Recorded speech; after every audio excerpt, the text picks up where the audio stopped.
किसी वारदात या किसी आपात स्थिति में पुलिस की जरूरत महसूस होने पर मोबाइल ना हो तो मुश्किलें बढ़ जाती है, लेकिन राजधानी लखनऊ की पुलिस ने इसके लिए खास इंतजाम किया। अगर आपके पास मोबाइल फोन नहीं तो किसी अप्रिय घटना के समय एक बटन दबाते ही पुलिस आपके पास हाजिर होगी। इसके लिए राजधानी के चौराहों पर इमरजेंसी कॉल बॉक्स लगाए गए। किसी भी इमरजेंसी की स्थिति में बटन दबाने पर नजदीकी थाने की पुलिस आपकी लोकेशन पर पहुंच जाएगी।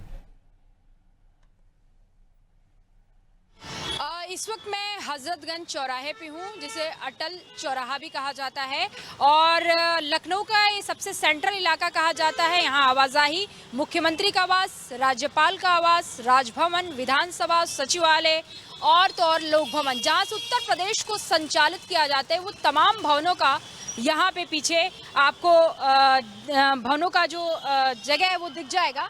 और सबसे बड़ी बात है कि चर्चा का विषय ये है कि इस समय जो है कि सेफ सिटी प्रोजेक्ट के तहत एक ब्लैक बॉक्स लगाया गया है, जो इमरजेंसी कॉल के लिए उसको यूज़ किया जाएगा, उसका उपयोग किया जाएगा। और ऐसे कई चौराहे हैं, तकरीबन 10 ऐसे चौराहों को चिन्हित किया गया है जहां पे ये इमरजेंसी कॉल बॉक्स को लगाया जाएगा। और इसका उद्देश्य, सबसे बड़ी बात ये है कि आपातकालीन स्थिति में कैसे पुलिस को त्वरित सूचित किया जा सके, ये सबसे बड़ा उद्देश्य है। बातचीत भी करेंगे, उस ब्लैक बॉक्स को भी समझने की कोशिश करेंगे कि आखिर वो कैसे काम करता है। और जब स्थिति ऐसी हो, जब असुरक्षित का भावना हो या फिर आपके पास ऐसी स्थिति उत्पन्न हो कि पुलिस को सूचना देना आपको पड़े, तो आप कैसे दे सकते हैं, आम नागरिकों को भी जानना बेहद ज़रूरी है। मैं देखती हूँ, क्योंकि हमारे साथ खुद ये समझाएंगे एसआई हैं हमारे साथ विकास मिश्रा जी, इनसे ही जानेंगे। सर, ये ब्लैक बॉक्स को लेकर बड़ा चर्चा है और लेकिन समझना बेहद ज़रूरी है, क्योंकि एक तो पहले आप लोग इतने कॉर्नर में लगाए हैं कि आम पब्लिक भी नहीं समझ पा रही है कि भाई ये क्या है क्या नहीं, क्योंकि हम लोग भी ढूंढते ढूंढते यहाँ पहुँचे। तो पहले तो ये बताइए कि इसकी प्रक्रिया क्या है और कैसे हम अलर्ट मोड में आपको लेके आए। मैम, ये इसे शॉर्ट फॉर्म में ECB बोलते हैं। इसका फुल फॉर्म होता है इमरजेंसी कंट्रोल बॉक्स। आपात स्थितियों में इसका प्रयोग किया जाता है। इसमें 2 बटन लगे हुए हैं, एक बटन ऊपर वाला, एक बटन नीचे वाला। कोई मेडिकल पेशेंट फंस गया, चाहे हमें किसी और विभाग को अगर सूचना देनी, हम फिलहाल ITMS को यहाँ सूचना देंगे, ITMS फिर अपने यहाँ वो उस इन्फॉर्मेशन को डिस्ट्रीब्यूट करेगा। मतलब मैं ये समझना चाहती हूँ कि ये जो ऊपर वाला आपने स्विच दिखाया है, इसको अगर क्लिक करते हैं तो ITMS के पास हमारी जो प्रॉब्लम है वो चली जाएगी।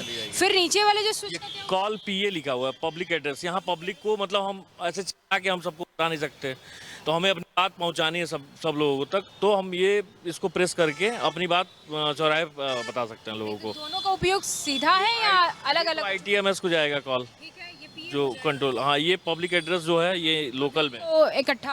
हाँ, लोकल में अगर गैदरिंग है, चाहे कोई, ये सबके काम में आ सकता है। तो ये विकास मिश्रा जी भी बहुत ही अच्छे से समझाए हैं कि ये जो ब्लैक बॉक्स है, सबसे बड़ी वजह यही है कि पब्लिक को सूचना कैसे जल्दी पहुंचे। आप इमरजेंसी की स्थिति में हो तो पुलिस को सूचित करना बहुत ज़रूरी होता है। तो 2 बटनें हैं इसमें और इसमें एक ITMS, जो ताकि पब्लिक भी इकट्ठा हो सके उस अपरिहार्य स्थिति में।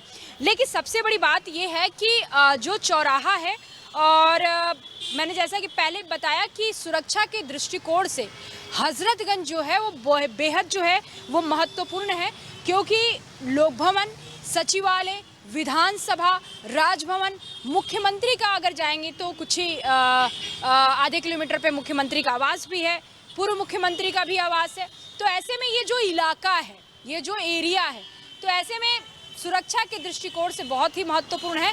और जो सेफ सिटी प्रोजेक्ट मुख्यमंत्री योगी आदित्यनाथ ने शुरुआत किया, ये उसकी कहीं ना कहीं शुरुआत है। और क्योंकि सिर्फ एक चौराहा नहीं है, बल्कि ऐसे 10 चौराहों को चिन्हित किया गया है जहां पे इमरजेंसी कॉल बॉक्स को लगाया जाएगा। और सीधा उद्देश्य यही है कि पब्लिक को किसी भी असुरक्षा की स्थिति में वो तुरंत पुलिस को इंफॉर्मेशन यानी कि सूचना दे सकती है और पुलिस बिना किसी तकलीफ के वहां पहुंच जाएगी। कैमरामैन जिशान के साथ मैं जया सिंह, अनादि TV, लखनऊ।